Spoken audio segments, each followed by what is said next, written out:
నీ ఆజ్ఞ లేనిదే ఏదైనా జరుగునా, నీ కంచె దాటగా శత్రువుకు సాధ్యమా? నీ ఆజ్ఞ లేనిదే ఏదైనా జరుగునా, నీ కంచె దాటగా శత్రువుకు సాధ్యమా? మా దేవా నీవే మా తోడుంటే అంతే చాలు.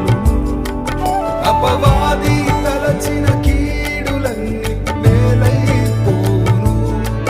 మా దేవా నీవే మా తోడుంటే అంతే చాలు. అపవాది